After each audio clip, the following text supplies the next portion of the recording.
যেই সমস্ত আলোচকরা কথা বলবেন তারাও অনেক সময় নিজেদের অজান্তে ঈমানি দায়িত্ববোধ মনে করে এই মাইকের সামনে বসেই অন্যের গীবত সমালোচনায় মগ্ন হয়। আলেমরাও স্টেজের মঞ্চে বসে আরেক আলেমের গীবত করে। সমাজে চলছে না, চলে না এটা? এজন্য আমি বলি এটা হলো ইমানদারদের পছন্দের গুনাহ। আল কোরআনের সৈনিক আমি, নেই তো কোনো ভয়, এক আল্লাহর গোলাম আমি, এই তো পরিচয়। সারা ঢাকা শহর যেই মুহূর্তটায় নেতাদের স্লোগানে মুখরিত, যেই সময়টা সারা ঢাকা শহর কিছু 2 নম্বর মানুষদের স্লোগানে মুখরিত, ওই সময় আপনারা আল্লাহর স্লোগান দিতে যদি কৃপণতা করেন তাহলে 2 নম্বরদের স্লোগান আমাদের থেকে বেশি উঠে যাবে। আমি চাই না আল্লাহর স্লোগানের উপরে তাদের স্লোগান উঠুক। তারা যেভাবে স্লোগান দেয় আমরা তার চাইতে 100 গুণ বেশি জোরে স্লোগান দেব। আওয়াজ দিয়ে আল্লাহু তাকবীর। আল কোরআনের সৈনিক আমি, নেই তো কোনো ভয়, এক আল্লাহর গোলাম আমি, এই তো পরিচয়। বিভাব দাও। আল কোরআনের সৈনিক আমি, নেই তো কোনো ভয়, এক আল্লাহর গোলাম আমি, এই তো পরিচয়, আমার এই তো পরিচয়। এই পৃথিবীর সবই নকল, এই পৃথিবীর সবই নকল, আসল কিছুই নয়, এক আল্লাহর গোলাম আমি, এই তো পরিচয়, আমার এই তো পরিচয়। ঠিক কিনা? কোরআন হাদিস শাসনতন্ত্র রাসূল আমার নেতা, উৎসাহ মোর চিরমলান ইতিহাস বীরগাথা। আরে কোরআন হাদিস শাসনতন্ত্র রাসূল আমার নেতা, উৎসাহ মোর চিরমলান ইতিহাস বীরগাথা। এক আল্লাহ ছাড়া আমার দিলে, এক আল্লাহ ছাড়া আমার দিলে নেই তো কারো ভয়, এক আল্লাহর গোলাম আমি, এই তো পরিচয়, আমার এই তো পরিচয়।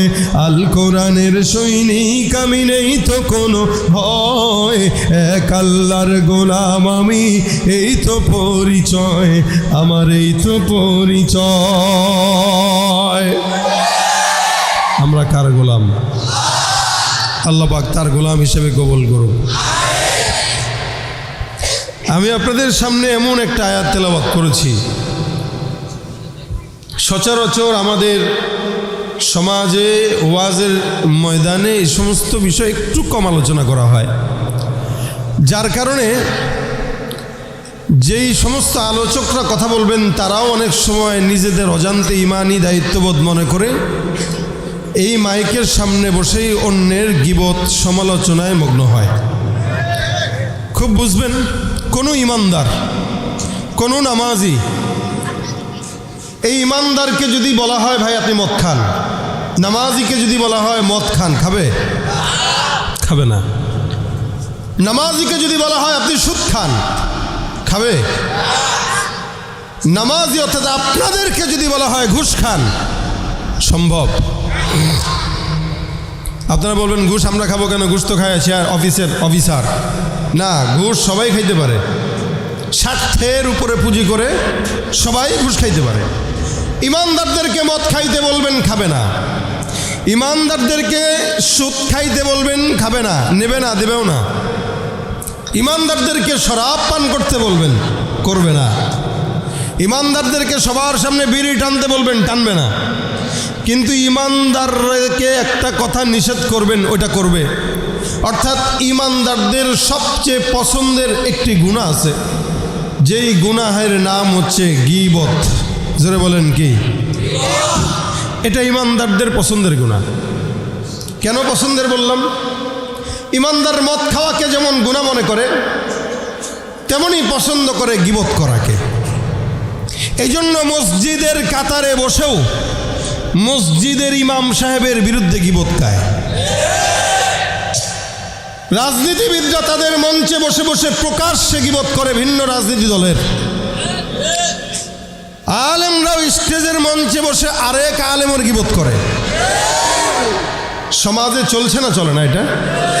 এজন্য আমি বলি এটা হলো ইমানদারদের পছন্দের গুনাহ। কিভাবে বলে? ভাই একটা কথা শুনেন, যদিও গীবত হয় এরপরেও বলি কি করব শুনেন। এভাবে শুরু করে, যদিও গীবত হয় এরপরেও বলতেছি শুনেন, নাহলে তো বুঝবেন না ও কেমন। এই বইলা শুরু করে। মসজিদ থেকে নামাজটা পড়ে বের হইতে দেরি হয়, গীবতের কারণে তার আমল বরবাদ করতে দেরি হয় না। কথা কি ভুল বললাম? এটা আল্লাহ পাক রব্বুল আলামিন স্পষ্ট বলেছেন। গীবত মানুষ ধারণার বশীভূত হয়ে, শত্রুতার বশীভূত হয়ে করে, এবং অধিকাংশ ধারণাই বান্দা যেটা করে 100টার ভিতরে 90 থেকে 95, 99টাই অন্যায় এবং অপবাদ হয়, গুনাহের কারণ হয়। এটা বান্দা নিজেও কল্পনা করে না, চিন্তাও করে না। অনেক সময় আপনি যদি তাকে বলেন ভাই আপনি গীবত বলতেছেন, কয় মিয়া গীবত কি, গীবত বুঝেন কি? আপনি তারা ডাকেন, তার সামনে আমি বলতে পারবো। আরে ভাই, সাহাবা আজমাইন রাসূলের কাছে বলতেছেন হুজুর গীবত, এটা যদি তার ভিতরে থাকে বললে কি হবে? নবী বলেন না। কি মনে করছো তোমরা? গীবত কি খালি তার ভিতরে আছে, তুমি তার অগোচরে বলছো, তার ভিতরে দোষ থাকলেই এটা গীবত হবে না, এটা মনে করতেছো? যদি কোনো ব্যক্তির ভিতরে গীবত, তুমি যেটা বললা তার দোষ সম্পর্কে, ওইটা যদি তার ভিতরে থাকে, তার অগোচরে ওইটা নিয়ে কথাবার্তা বলার নামই হলো কি? গীবত। যদি ওইটা না থাকে তাহলে হলো অপবাদ। অপবাদের তো শাস্তি আছে ইসলামে। এজন্য আল্লাহ পাক রব্বুল আলামিন বলেন ইয়া আইয়ুহাল্লাযীনা আমানু ইজতানিবু কাসীরাম মিনাজ-যন। হে ঈমানদার, আল্লাহ পাক আগে ডাক দিলেন ঈমানদার বলে, ঈমানদার বলে ডাক দিলেন। আল্লাহ পাক ওয়াজ করতেছেন ঈমানদারদেরকে, কারণ আল্লাহ পাক কোরআনে অন্য জায়গায় বলেন ইন্নাল্লাহা নি'ম্মা ইয়াইযুকুম বি, নিশ্চয়ই আল্লাহ বান্দাকে ওয়াজ করেন। অসংখ্য ওয়াজ আল্লাহ কোরআনের মাধ্যমে আপনাকে আমাকে করেছেন। আমরা আল্লাহ পাকের ওয়াজটাকেই চর্বিত চর্বণ করি, আপনাদের সামনে ডেলিভারি দেই, বানায় বানায় বলি না।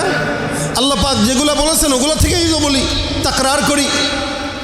এই ইমানি মুজাকারার দ্বারাই মানুষের ভিতরে ইমানের জজবা তৈরি হয়। সুবহানাল্লাহ ওয়া বিহামদিহি।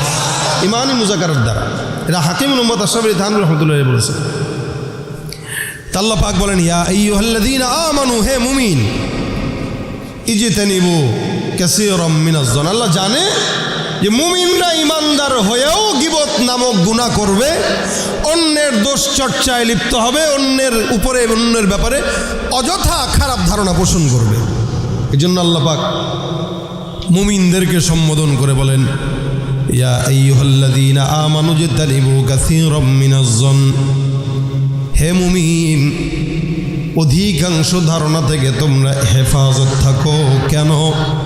ইন্না বা'দাজ-যন্নি ইসম। অধিকাংশ ধারণা, বেশিরভাগ ধারণা, কিছু কিছু ধারণা যেটা বান্দা অপরাধ করে, পাপ। অর্থাৎ কেউ রাত্রেবেলা উঠলো, তাহাজ্জুদের নামাজ পড়বে ওযু করতে, আপনি দেখে বললেন ও চোর মনে হয় এটা, এই যে ধারণা, এটা পাপ। এই জন্য না জেনে না বুঝে কোনো ব্যাপারে, কারো ব্যাপারে কোনো মন্তব্য করা যাবে।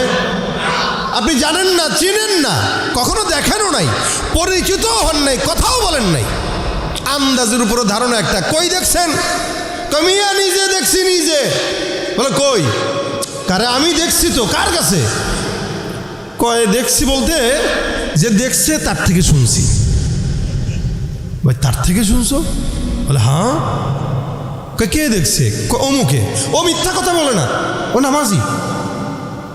যে বলছে এ নামাজি, বহুত বড় বুজুর্গ মিয়া, তাহাজ্জুদ পড়ে, তসবিহ টানে। সে কার থেকে দেখছে? সে নিজের চোখে দেখছে। এবার তার কাছে যাওয়া হলো, ভাই আপনি দেখছেন? তো ভাই আমি দেখছি বলতে আমার ওই ভাই আছে তো, ওর সাথে চলাফেরা করে, তার থেকে শুনছি। তার মানে 2 ধাপ 3 ধাপ 4 ধাপ 5 ধাপ, এমনকি 10 ধাপ পর্যন্ত চলে যায়। এরা সবাই কি করছে? শুনছে। নবী সাল্লাল্লাহু আলাইহি সাল্লাম বলেন কাফা বিল মারই কাযিবান আন ইউহাদ্দিসা বিকুল্লি মা সামিআ। একটা বান্দা মিথ্যাবাদী হওয়ার জন্য এতটুকু যথেষ্ট, সে যেটা শুনবে ওটা বলবে, কোনো যাচাই বাছাই করে না। কারো ব্যাপারে কোনো কথা শোনার পরে তার কাছে যে জিজ্ঞাসাও করে না, কই দেখছো? ভাই ফেসবুক মোবারকে দেখছি। কি বলেন, কথা বুঝেন না আপনারা? বর্তমান সময়ে ফেসবুকের 100 কথার ভিতরে 90টা না, বরং 120টাই মিথ্যা। কারণ এখানে যারা অধিকাংশ থাকে, 24 ঘন্টা যারা ফেসবুকে থাকে, আমি তো আমার গজলে বলেছি এগুলো হলো বলদ ছাড়া কিচ্ছু না। এক সময় মানুষ সময় পাইতো বই পড়তো, এক সময় সময় পাইতো তেলাওয়াত করতো। আমরা ছাত্র জামানায় যখন সময় পাইতাম, মাদ্রাসার যে পত্রিকাগুলো ছিল এগুলোতে লেখালেখি করতাম। পত্রিকায় লেখা কবিতা, ছড়া কিভাবে প্রচার হবে রোজনামচা লিখতাম। আর এখনকার ছাত্ররা খুব বেশি ব্যবধান না। আমি যে আমার ছাত্র জামানার গল্প করতেছি, এটার সাথে আজকার ছাত্র জামানার ব্যবধান 100 বছর না, 50 বছর না, 20 বছর না, এক যুগ। এক যুগের ব্যবধানে সমাজ আসমান আর জমিন পার্থক্য হয়ে গেছে, এক যুগের ব্যবধানে। এখন ছাত্ররা অধিকাংশ জায়গায় টেবিলের ভিতরে সামনে কিতাব রেখে, ওস্তাদ একটা উঠে গেছে আরেকটা আসার মাঝখানে কে কি পোস্ট করলো ওইটার কমেন্টে রিপ্লাই দেওয়ার জন্য ঢুকে যায়। হ্যাঁ, এটাই হালত। আমি আমার ছাত্রকে এভাবে দেখেছি। আমি স্বাভাবিকভাবে মাহফিল করার কারণে দর্শে একটু উপস্থিত হয়ে দেরিতে, 10টা, 10:15 থেকে ঘন্টা। তো ছাত্ররাও জানে হুজুর আসে 15-20 মিনিট লেট করে। তো অনেক সময় এরা জানে যে আজকে মনে হয় আর নাও আসতে পারে, দূরে সফর হলে যাইতে পারি না। তো কখনো কখনো এমন হয় ঢুকে গেছি, দেখি বইটার নিচ দিয়া রাইখা চলতেস। এই কি দেখি ছড়ায় ফেলা, বাস খুব বুজুর্গ চলতেছে এগুলা। ওস্তাদরা যারা আছেন অধিকাংশ মাদ্রাসায় দেখবেন ওস্তাদরা এত ট্যাকেল দেওয়ার পরেও ছাত্ররা কেন যেন নেশায় পরিণত হয়ে গেছে। এখন এই জায়গায় যা দেখে সেটাই বলে, সেটাই মানুষের কাছে প্রচার করতেছে। ভালো কি মন্দ যাচাই বাছাই করার কোনো প্রকার প্রয়োজন মনে করে না। অথচ রাসূলের স্পষ্ট হাদিস, যাচাই ছাড়া কথা বলা মিথ্যাবাদী হওয়ার জন্য যথেষ্ট। তা আমি কার জন্য বললাম? এজন্য নবী করিম সাল্লাল্লাহু আলাইহি ওয়াসাল্লাম মাপকাঠি দিয়ে দিয়েছেন মানুষকে চিনবেন কিভাবে চিনবেন। সফর করেন, মুআমালা মুআশারা করেন, তার সঙ্গে চলেন, তাহলে বুঝবেন কে ভালো কে খারাপ। জানেনই না, দেখেনই নাই, কিচ্ছু না, আন্দাজে তার ব্যাপারে গীবত, শিকায়েত, পরনিন্দা, প্রতিহিংসা যা কিছু করবেন এগুলো শত্রুতা বশত, গুনাহ ছাড়া অন্য কোনো কিছু হতে পারে না। এজন্য আল্লাহ বলেছেন ইজতানিবু কাসীরাম মিনাজ-জান্নি। আবু বকর সিদ্দিক রাদিয়াল্লাহু তাআলা আনহু করতেন কি জানেন? মাঝে মাঝে জিহ্বাটা টান দিয়া ধরতেন। জিহ্বা টান দিয়ে এই পর্যন্ত বের করে একদিন এভাবে নিচ্ছেন, একবার এখানে নেন, একবার এখানে নেন, জোরে টান দিয়া। তো এক সাহাবী দূর থেকে এটা দেখছেন, দেখে বলতেছেন, আবু বকর সিদ্দিক কি ব্যাপার, আপনি আপনার জিহ্বাকে টান দিয়ে এদিকে সেদিকে নিতেছেন কেন? কি কারণে জিহ্বাকে কষ্ট দিচ্ছেন? আবু বকর সিদ্দিক রাদিয়াল্লাহু তাআলা আনহু বলতেছেন, হ্যাঁ কারণ আছে। আমি আমার জীবনে যত মানুষকে বিপদে পড়তে দেখেছি, জিহ্বার খেয়ানতের কারণেই বিপদে পড়তে দেখেছি। যার জবানের হেফাজত নাই সে জায়গায় জায়গায় বেইজ্জতি হয়, এমনকি সে উটের হাওদায় বসেও আল্লাহ পাক তাকে বেইজ্জতি করে। এই কারণে আমি আমার জবানকে, জিহ্বাকে টান দিয়া শাসাইতেছি, খবরদার উল্টা পাল্টা জায়গায় কথা বলবি না। মনে রাখবেন, কথা, কালাম এটা অনেক দামি। এটা যখন ভিতরে থাকবে, কথা যখন ভিতরে থাকবে, যতক্ষণ না বলবেন ততক্ষণ স্বর্ণের মতো দামি। বলে ফেলবেন তো হালত দুইটা, এক নাম্বার হয়তো বদবু ছড়াবে, নয়তো খুশবু ছড়াবে। কথা ভিতরে যতক্ষণ রাখবেন ততক্ষণ দামি। বের করবেন হয়তো দুর্গন্ধ ছড়াবে, নয়তো সুগন্ধ ছড়াবে। এই জন্য আপনি কি এটাকে দামি রাখবেন না কম দামি বানাবেন, ফিকির হইল আপনার। নবী করিম সাল্লাল্লাহু আলাইহি সাল্লাম বলেন, মান সাকাতা নাজা। এই সমাজে যে চুপ থাকে সে কি পায়? বলেন না জোরে, কি পায়? নাজাত পায়। যেই সমস্ত আলোচকরা কথা বলবেন তারাও অনেক সময় নিজেদের অজান্তে ইমানি দায়িত্ববোধ মনে করে এই মাইকের সামনে বসেই অন্যের গীবত, সমালোচনায় মগ্ন হয়। আলেমরাও স্টেজের মঞ্চে বসে আরেক আলেমের গীবত করে। সমাজে চলছে না, চলে না এটা? এজন্য আমি বলি এটা হলো ইমানদারদের পছন্দের গুনাহ। আল কোরআনের সৈনিক আমি, নেই তো কোনো ভয়, এক আল্লাহর গোলাম আমি, এই তো পরিচয়। সারা ঢাকা শহর যেই মুহূর্তটায় নেতাদের স্লোগানে মুখরিত, যেই সময়টা সারা ঢাকা শহর কিছু 2 নম্বর মানুষদের স্লোগানে মুখরিত, ওই সময় আপনারা আল্লাহর স্লোগান দিতে যদি কৃপণতা করেন তাহলে 2 নম্বরদের স্লোগান আমাদের থেকে বেশি উঠে যাবে। আমি চাই না আল্লাহর স্লোগানের উপরে তাদের স্লোগান উঠুক। তারা যেভাবে স্লোগান দেয় আমরা তার চাইতে 100 গুণ বেশি জোরে স্লোগান দেব। আওয়াজ দিয়ে লিল্লাহি তাকবীর। আল কোরআনের সৈনিক আমি, নেই তো কোনো ভয়, এক আল্লাহর গোলাম আমি, এই তো পরিচয়। বিভাব দাও। আল কোরআনের সৈনিক আমি, নেই তো কোনো ভয়, এক আল্লাহর গোলাম আমি, এই তো পরিচয়, আমার এই তো পরিচয়। এই পৃথিবীর সবই নকল, এই পৃথিবীর সবই নকল, আসল কিছুই নয়, এক আল্লাহর গোলাম আমি, এই তো পরিচয়, আমার এই তো পরিচয়। ঠিক কিনা? কোরআন হাদিস শাসনতন্ত্র রাসূল আমার নেতা, উৎসাহ মোর চিরমলান ইতিহাস বীর গাথা। আরে কোরআন হাদিস শাসনতন্ত্র রাসূল আমার নেতা, উৎসাহ মোর চিরমলান ইতিহাস বীর গাথা। এক আল্লাহ ছাড়া আমার দিলে, এক আল্লাহ ছাড়া আমার দিলে, নেই তো কারো ভয়, এক আল্লাহর গোলাম আমি, এই তো পরিচয়, আমার এই তো পরিচয়। আল কোরআনের সৈনিক আমি, নেই তো কোনো ভয়, এক আল্লাহর গোলাম আমি, এই তো পরিচয়, আমার এই তো পরিচয়। আমরা কার গোলাম? আল্লাহ পাক তার গোলাম হিসেবে কবুল করুন। আমি আপনাদের সামনে এমন একটা আয়াত তেলাওয়াত করেছি, সচরাচর আমাদের সমাজে ওয়াজের ময়দানে এই সমস্ত বিষয় একটু কম আলোচনা করা হয়, যার কারণে যেই সমস্ত আলোচকরা কথা বলবেন তারাও অনেক সময় নিজেদের অজান্তে ইমানি দায়িত্ববোধ মনে করে এই মাইকের সামনে বসেই অন্যের গীবত সমালোচনায় মগ্ন হয়। খুব বুঝবেন, কোনো ইমানদার, কোনো নামাজি, এই ইমানদারকে যদি বলা হয় ভাই আপনি মদ খান, নামাজিকে যদি বলা হয় মদ খান, খাবে? খাবে না।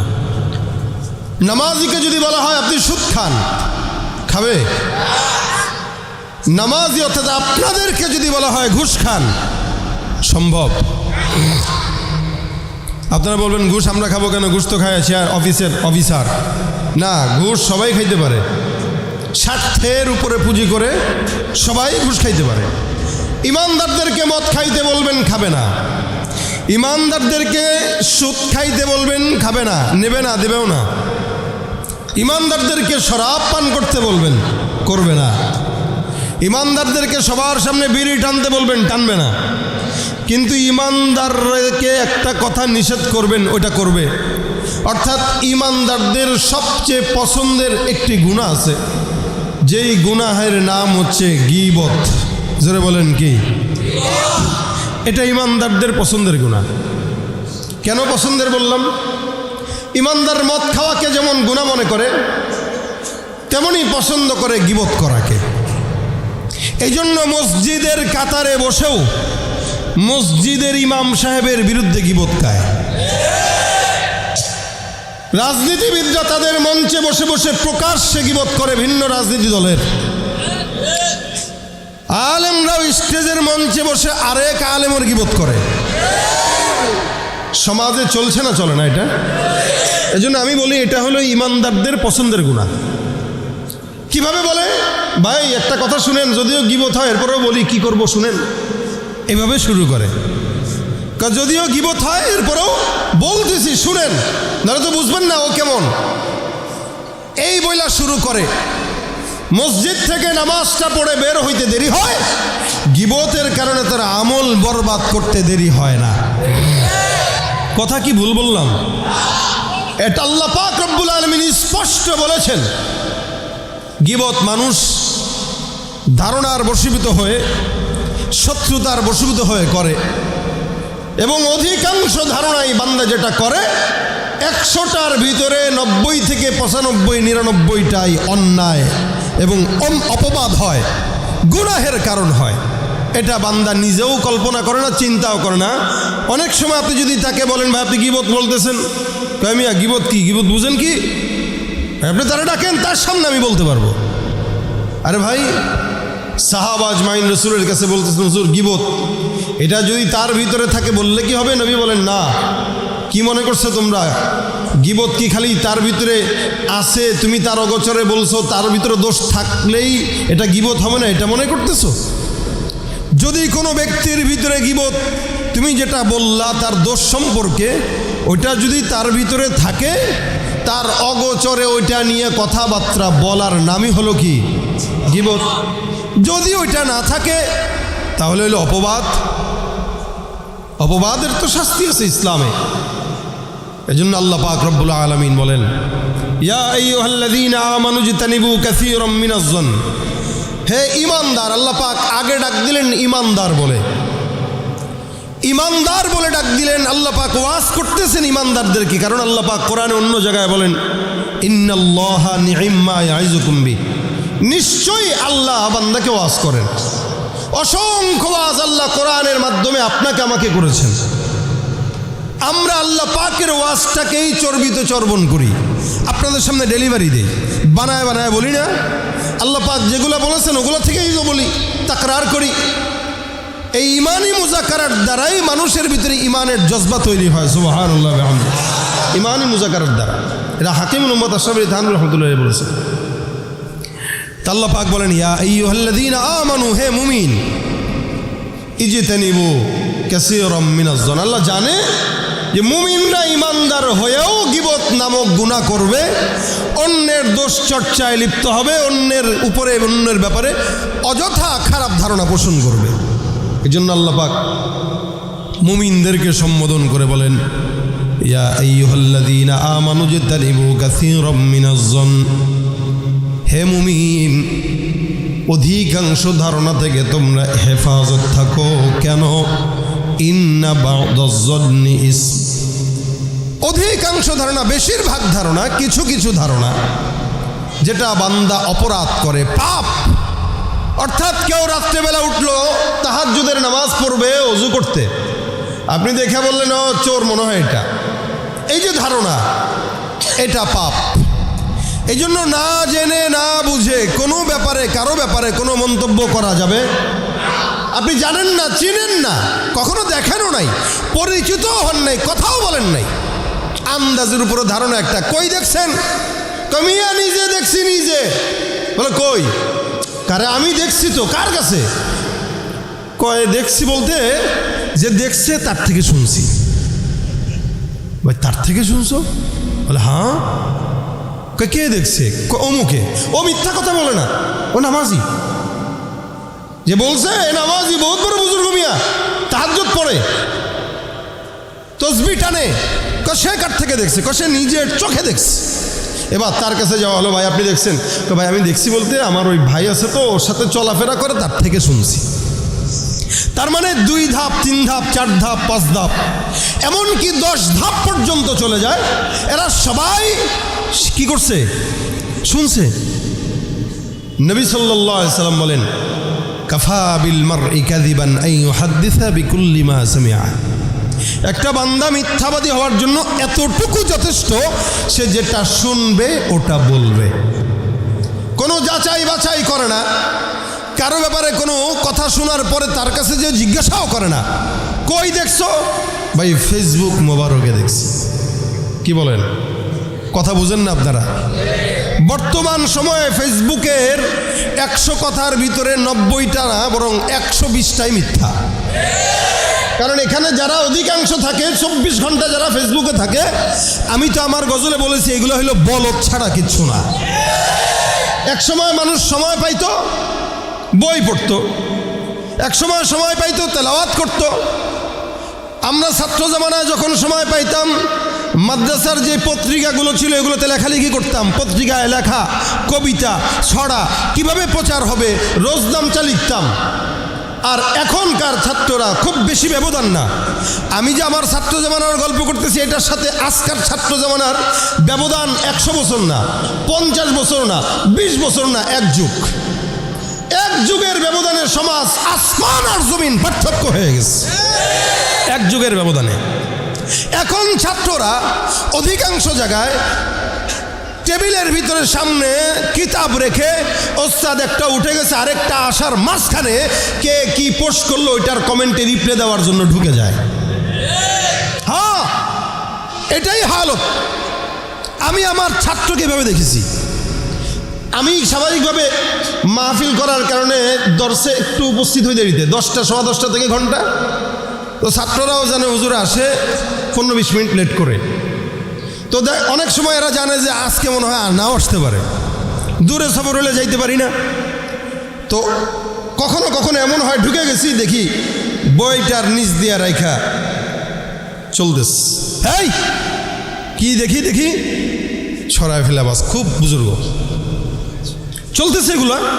ওস্তাদরা যারা আছেন অধিকাংশ মাদ্রাসায় দেখবেন ওস্তাদরা এত ট্যাকেল দেওয়ার পরেও ছাত্ররা কেন যেন নেশায় পরিণত হয়ে গেছে।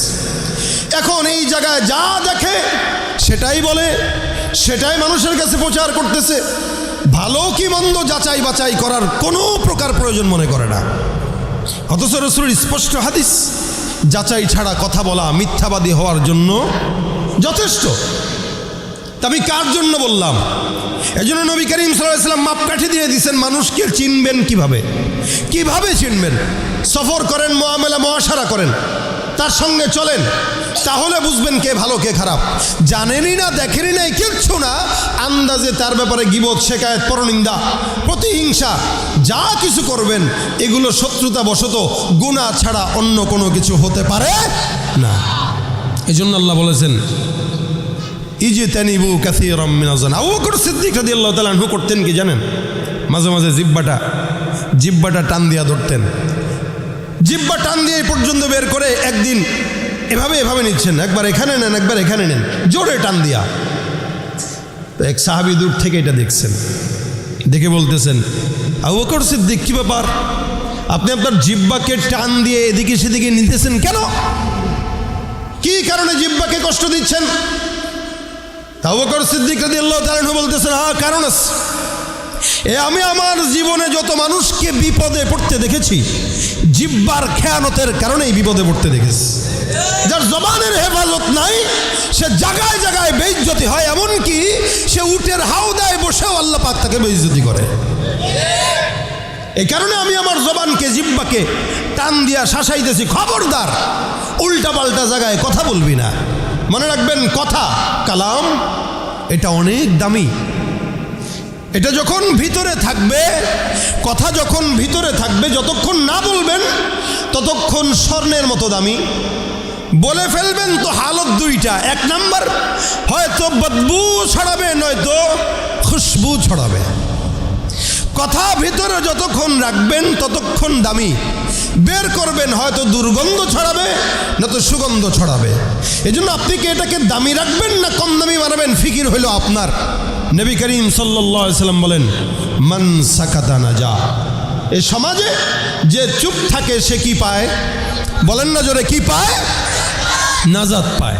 যেই সমস্ত আলোচকরা কথা বলবেন তারাও অনেক সময় নিজেদের অজান্তে ইমানি দায়িত্ববোধ মনে করে এই মাইকের সামনে বসেই অন্যের গীবত, সমালোচনায় মগ্ন হয়। আলেমরাও স্টেজের মঞ্চে বসে আরেক আলেমের গীবত করে। সমাজে চলছে না, চলে না এটা? এজন্য আমি বলি এটা হলো ইমানদারদের পছন্দের গুনাহ। আল কোরআনের সৈনিক আমি, নেই তো কোনো ভয়, এক আল্লাহর গোলাম আমি, এই তো পরিচয়।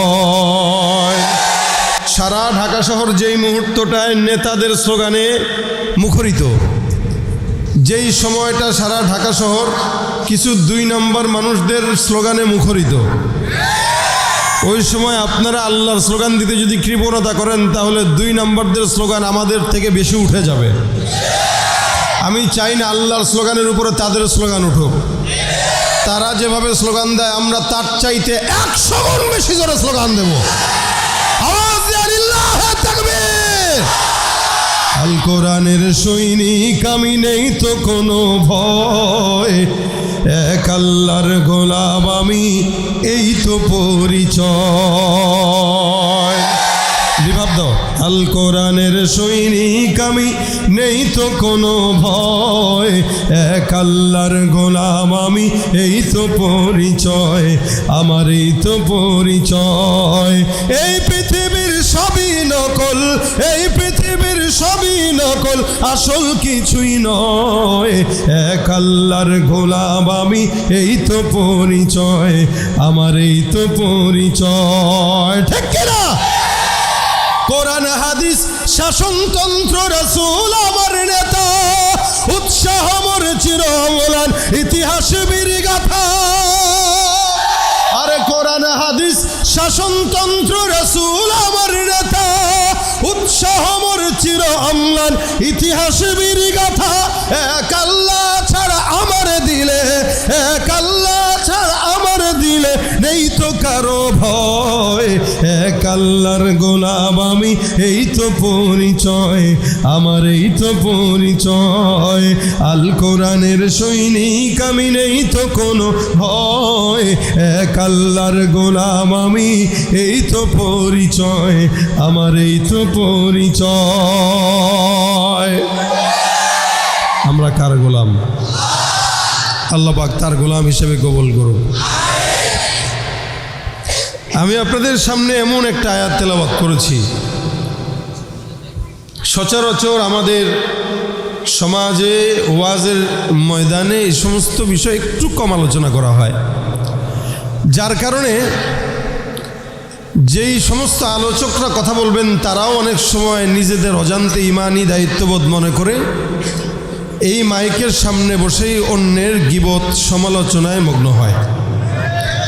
খুব বুঝবেন, কোনো ইমানদার, কোনো নামাজি, এই ইমানদারকে যদি বলা হয় ভাই আপনি মদ খান, নামাজিকে যদি বলা হয় মদ খান, খাবে? খাবে না। নামাজিকে যদি বলা হয় আপনি সুদ খান, খাবে? নামাজি অর্থাৎ আপনাদেরকে যদি বলা হয় ঘুষ খান, সম্ভব? আপনারা বলবেন ঘুষ আমরা খাবো কেন, ঘুষ তো খায় চেয়ার অফিসের অফিসার। না, ঘুষ সবাই খাইতে পারে, স্বার্থের উপরে পুঁজি করে সবাই ঘুষ খাইতে পারে। ইমানদারদেরকে মদ খাইতে বলবেন, খাবে না। ইমানদারদেরকে সুদ খাইতে বলবেন, খাবে না, নেবে না, দেবেও না। ইমানদারদেরকে শরাব পান করতে বলবেন, করবে না। ইমানদারদেরকে সবার সামনে বিড়ি টানতে বলবেন, টানবে না। কিন্তু ইমানদারকে একটা কথা নিষেধ করবেন, ওটা করবে। অর্থাৎ ইমানদারদের সবচেয়ে পছন্দের একটি গুনাহ আছে, যেই গুনাহের নাম হচ্ছে গীবত। জোরে বলেন কি? এটা ইমানদারদের পছন্দের গুনাহ। কেন পছন্দের বললাম? ইমানদার মদ খাওয়াকে যেমন গুনাহ মনে করে, তেমনি পছন্দ করে গীবত করাকে। এই জন্য মসজিদের কাতারে বসেও মসজিদের ইমাম সাহেবের বিরুদ্ধে গীবত গায়। রাজনীতিবিদরা তাদের মঞ্চে বসে বসে প্রকাশ্যে গীবত করে ভিন্ন রাজনীতি দলের। আলেমরাও স্টেজের মঞ্চে বসে আরেক আলেমের গীবত করে। সমাজে চলছে না, চলে না এটা? এজন্য আমি বলি এটা হলো ইমানদারদের পছন্দের গুনাহ। কিভাবে বলে? ভাই একটা কথা শুনেন, যদিও গীবত হয় এরপরেও বলি কি করব শুনেন, এভাবে শুরু করে। যদিও গীবত হয় এরপরেও বলতেছি শুনেন, নাহলে তো বুঝবেন না ও কেমন। এই বইলা শুরু করে। মসজিদ থেকে নামাজটা পড়ে বের হইতে দেরি হয়, গীবতের কারণে তার আমল বরবাদ করতে দেরি হয় না। কথা কি ভুল বললাম? এটা আল্লাহ পাক রব্বুল আলামিন স্পষ্ট বলেছেন। গীবত মানুষ ধারণার বশীভূত হয়ে, শত্রুতার বশীভূত হয়ে করে। এবং অধিকাংশ ধারণাই বান্দা যেটা করে 100টার ভিতরে 90 থেকে 95 99টাই অন্যায় এবং অপবাদ হয়, গুনাহের কারণ হয়। এটা বান্দা নিজেও কল্পনা করে না, চিন্তাও করে না। অনেক সময় আপনি যদি তাকে বলেন ভাই আপনি গীবত বলতেছেন, কয় মিয়া গীবত কি, গীবত বুঝেন কি? আপনি তারা ডাকেন, তার সামনে আমি বলতে পারবো। আরে ভাই, সাহাবা আজমাইন রসুলের কাছে বলতেছেন হুজুর গীবত, এটা যদি তার ভিতরে থাকে বললে কি হবে? নবী বলেন না। কি মনে করছো তোমরা? গীবত কি খালি তার ভিতরে আছে, তুমি তার অগোচরে বলছো, তার ভিতরে দোষ থাকলেই এটা গীবত হবে না, এটা মনে করতেছো? যদি কোনো ব্যক্তির ভিতরে গীবত, তুমি যেটা বললা তার দোষ সম্পর্কে, ওইটা যদি তার ভিতরে থাকে, তার অগোচরে ওইটা নিয়ে কথাবার্তা বলার নামই হলো কি? গীবত। যদি ওইটা না থাকে তাহলে হলো অপবাদ। অপবাদের তো শাস্তি আছে ইসলামে। এজন্য আল্লাহ পাক রব্বুল আলামিন বলেন, ইয়া আইয়ুহাল্লাযীনা আমানু ইজতানিবু কাসীরাম মিনাজ-যন। হে ঈমানদার, আল্লাহ পাক আগে ডাক দিলেন ঈমানদার বলে, ঈমানদার বলে ডাক দিলেন। আল্লাহ পাক ওয়াজ করতেছেন ঈমানদারদেরকে, কারণ আল্লাহ পাক কোরআনে অন্য জায়গায় বলেন ইন্নাল্লাহা নি'ম্মা ইয়াইযুকুম বি, নিশ্চয়ই আল্লাহ বান্দাকে ওয়াজ করেন। অসংখ্য ওয়াজ আল্লাহ কোরআনের মাধ্যমে আপনাকে আমাকে করেছেন। আমরা আল্লাহ পাকের ওয়াজটাকেই চর্বিত চর্বণ করি, আপনাদের সামনে ডেলিভারি দেই, বানায় বানায় বলি না। আল্লাহ পাক যেগুলো বলেছেন ওগুলো থেকেই তো বলি, তাকরার করি। এই ইমানি মুজাকারার দ্বারাই মানুষের ভিতরে ইমানের জজবা তৈরি হয়। সুবহানাল্লাহ ওয়া বিহামদিহি। ইমানি মুজাকারার দ্বারা, এটা হাকিমুল উম্মাত আশরাফ আলী থানভী রাহমাতুল্লাহ বলেছেন। আল্লাহ পাক বলেন ইয়া আইয়ুহাল্লাযীনা আমানু, হে মুমিন, ইজতানিবু কাসীরাম মিনাজ-যন। আল্লাহ জানে যে মুমিনরা ইমানদার হয়েও গীবত নামক গুনাহ করবে, অন্যের দোষ চর্চায় লিপ্ত হবে, অন্যের উপরে অন্যের ব্যাপারে অযথা খারাপ ধারণা পোষণ করবে। এই জন্য আল্লাহ পাক মুমিনদেরকে সম্বোধন করে বলেন ইয়া আইয়ুহাল্লাযীনা আমানু ইজতানিবু কাসীরাম মিনাজ-যন। হে মুমিন, অধিকাংশ ধারণা থেকে তোমরা হেফাজত থাকো। কেন? ইন্না বা'দাজ-যন্নি ইসম।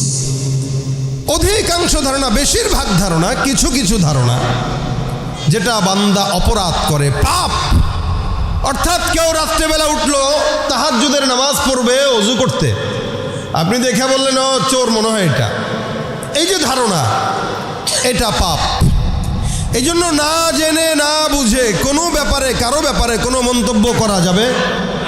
আপনি জানেন না, চিনেন না, কখনো দেখেনও নাই, পরিচিতও হন নাই, কথাও বলেন নাই, আন্দাজের উপরে ধারণা একটা। কই দেখছেন? কমিয়া নিজে দেখছি, নিজে। বলে কই? কারে আমি দেখছি তো। কার কাছে? কয় দেখছি বলতে যে দেখছে তার থেকে শুনছি। ভাই তার থেকে শুনছো? বলে হ্যাঁ। কে দেখছে? অমুকে। ও মিথ্যা কথা বলে না, ও নামাজি। যে বলছে এ নামাজি, বহুত বড় বুজুর্গ মিয়া, তাহাজ্জুদ পড়ে, তসবিহ টানে। সে কার থেকে দেখছে? সে নিজের চোখে দেখছে। এবার তার কাছে যাওয়া হলো, ভাই আপনি দেখছেন? তো ভাই আমি দেখছি বলতে আমার ওই ভাই আছে তো, ওর সাথে চলাফেরা করে, তার থেকে শুনছি।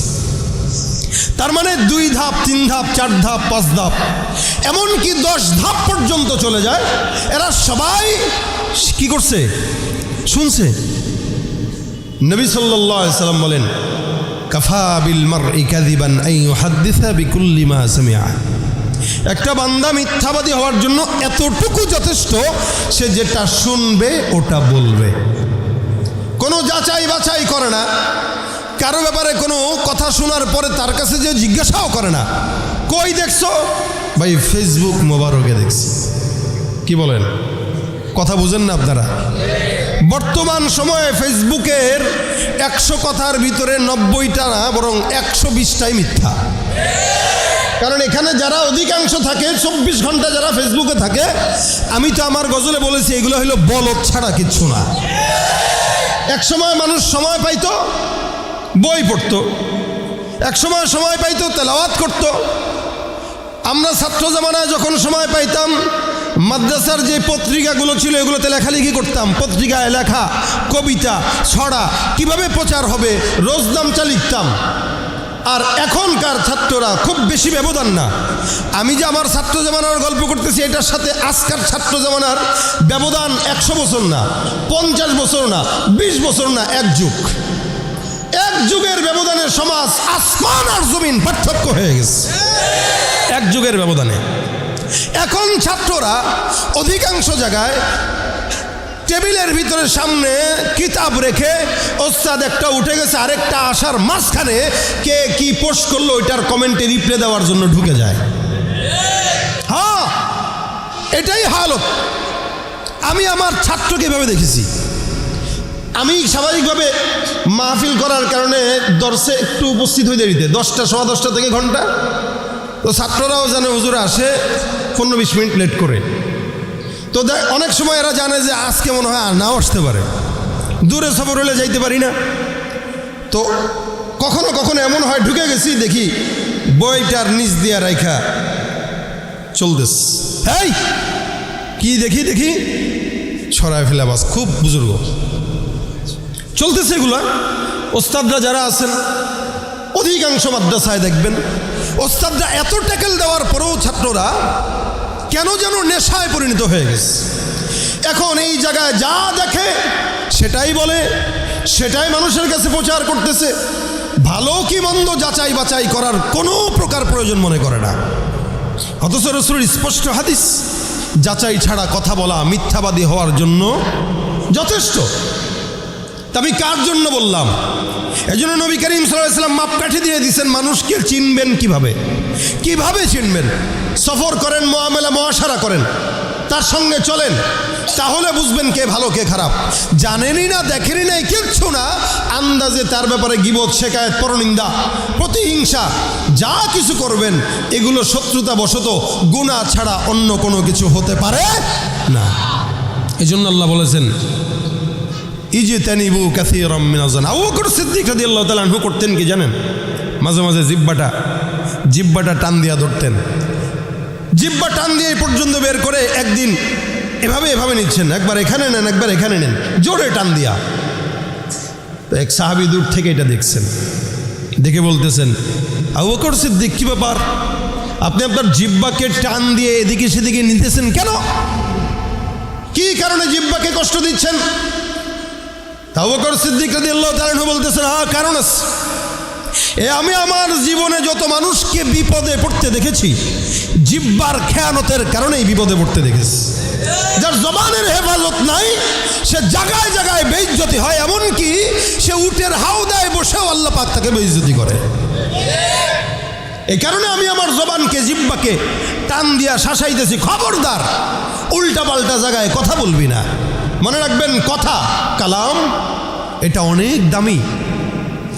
এটা যখন ভিতরে থাকবে, কথা যখন ভিতরে থাকবে, যতক্ষণ না বলবেন ততক্ষণ স্বর্ণের মতো দামি।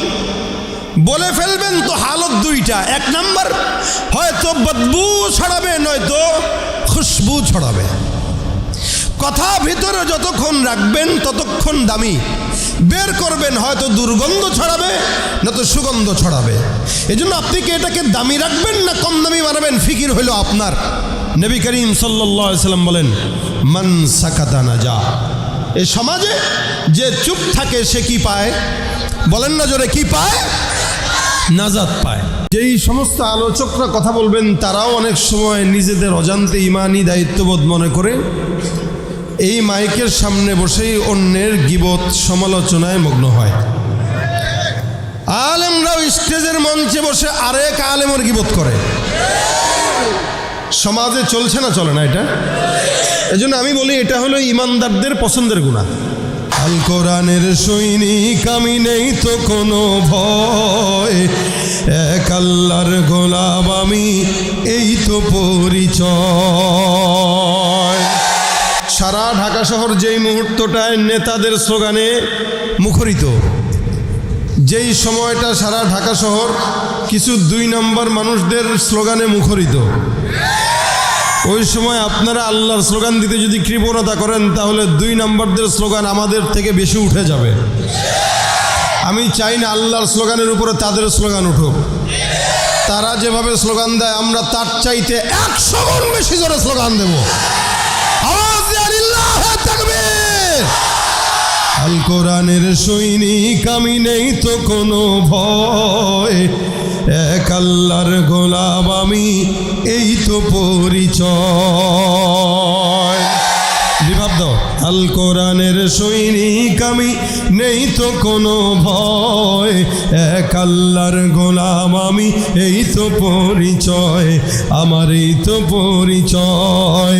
এই পৃথিবীর সবই নকল, এই পৃথিবীর সবই নকল, আসল কিছুই নয়, এক আল্লাহর গোলাম আমি, এই তো পরিচয়, আমার এই তো পরিচয়। ঠিক কিনা?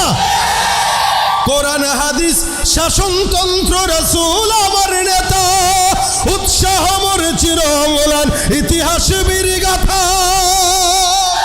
আরে কোরআন হাদিস শাসনতন্ত্র রাসূল আমার নেতা, উৎসাহ মোর চির অম্লান ইতিহাস বীর গাথা।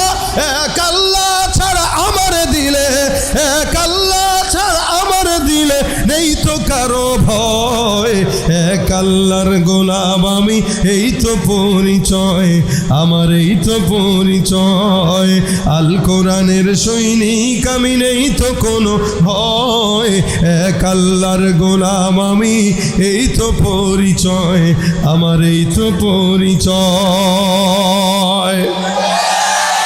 আমরা কার গোলাম? আল্লাহ পাক তার গোলাম হিসেবে কবুল করুন। আমি আপনাদের সামনে এমন একটা আয়াত তেলাওয়াত করেছি,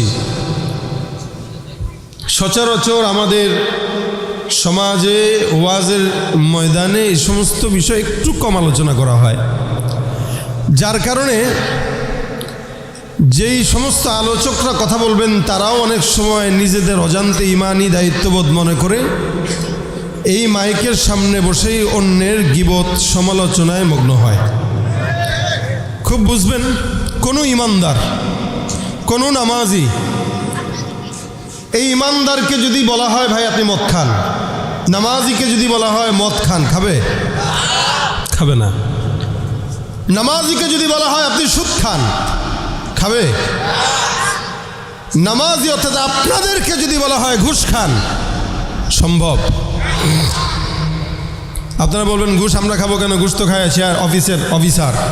না, ঘুষ সবাই খাইতে পারে, স্বার্থের উপরে পুঁজি করে সবাই ঘুষ খাইতে পারে। ইমানদারদেরকে মদ খাইতে বলবেন, খাবে না। ইমানদারদেরকে সুদ খাইতে বলবেন, খাবে না, নেবে না, দেবেও না। ইমানদারদেরকে শরাব পান করতে বলবেন, করবে না। ইমানদারদেরকে সবার সামনে বিড়ি টানতে বলবেন, টানবে না। কিন্তু ইমানদারকে একটা কথা নিষেধ করবেন, ওইটা করবে। অর্থাৎ ইমানদারদের সবচেয়ে পছন্দের একটি গুনাহ আছে, যেই গুনাহের নাম হচ্ছে গীবত। জোরে বলেন কি? এটা ইমানদারদের পছন্দের গুনাহ। কেন পছন্দের বললাম? ইমানদার মদ খাওয়াকে যেমন গুনাহ মনে করে, তেমনই পছন্দ করে গীবত করাকে। এই জন্য মসজিদের কাতারে বসেও মসজিদের ইমাম সাহেবের বিরুদ্ধে গীবত গায়। রাজনীতিবিদরা তাদের মঞ্চে বসে বসে প্রকাশ্যে গীবত করে ভিন্ন রাজনীতি দলের। আলেমরাও স্টেজের মঞ্চে বসে আরেক আলেমের গীবত করে। সমাজে চলছে না, চলে না এটা? এজন্য আমি বলি এটা হলো ইমানদারদের পছন্দের গুনাহ। কিভাবে বলে? ভাই একটা কথা শুনেন, যদিও গীবত হয় এরপরেও বলি কি করব শুনেন, এভাবে শুরু করে। যদিও গীবত হয় এরপরেও বলতেছি শুনেন, নাহলে তো বুঝবেন না ও কেমন। এই বইলা শুরু করে। মসজিদ থেকে নামাজটা পড়ে বের হইতে দেরি হয়, গীবতের কারণে তার আমল বরবাদ করতে দেরি হয় না। কথা কি ভুল বললাম? এটা আল্লাহ পাক রব্বুল আলামিন স্পষ্ট বলেছেন। গীবত মানুষ ধারণার বশীভূত হয়ে, শত্রুতার বশীভূত হয়ে করে, এবং অধিকাংশ ধারণাই বান্দা যেটা করে 100টার ভিতরে 90 থেকে 95, 99টাই অন্যায় এবং অপবাদ হয়, গুনাহের কারণ হয়। এটা বান্দা নিজেও কল্পনা করে না, চিন্তাও করে না। অনেক সময় আপনি যদি তাকে বলেন ভাই আপনি গীবত বলতেছেন, কয় মিয়া গীবত কি, গীবত বুঝেন কি? আপনি তারা ডাকেন, তার সামনে আমি বলতে পারবো। আরে ভাই সাহাবা আজমাইন রাসূলের কাছে বলতেছেন, হুজুর গীবত এটা যদি তার ভিতরে থাকে বললে কি হবে? নবী বলেন, না। কি মনে করছো তোমরা? গীবত কি খালি তার ভিতরে আছে, তুমি তার অগোচরে বলছো, তার ভিতরে দোষ থাকলেই এটা গীবত হবে না, এটা মনে করতেছো? যদি কোনো ব্যক্তির ভিতরে গীবত, তুমি যেটা বললা তার দোষ সম্পর্কে, ওইটা যদি তার ভিতরে থাকে, তার অগোচরে ওইটা নিয়ে কথাবার্তা বলার নামই হলো কি? গীবত। যদি ওইটা না থাকে তাহলে হলো অপবাদ। অপবাদের তো শাস্তি আছে ইসলামে। এজন্য আল্লাহ পাক রব্বুল আলামিন বলেন, ইয়া আইয়ুহাল্লাযীনা আমানু ইজতানিবু কাসীরাম মিনাজ-যন। হে ঈমানদার, আল্লাহ পাক আগে ডাক দিলেন ঈমানদার বলে, ঈমানদার বলে ডাক দিলেন। আল্লাহ পাক ওয়াজ করতেছেন ঈমানদারদেরকে, কারণ আল্লাহ পাক কোরআনে অন্য জায়গায় বলেন, ইন্নাল্লাহা নি'ম্মা ইয়াইযুকুম বি। নিশ্চয়ই আল্লাহ বান্দাকে ওয়াজ করেন। অসংখ্য ওয়াজ আল্লাহ কোরআনের মাধ্যমে আপনাকে আমাকে করেছেন। আমরা আল্লাহ পাকের ওয়াজটাকেই চর্বিত চর্বণ করি, আপনাদের সামনে ডেলিভারি দেই, বানায় বানায় বলি না।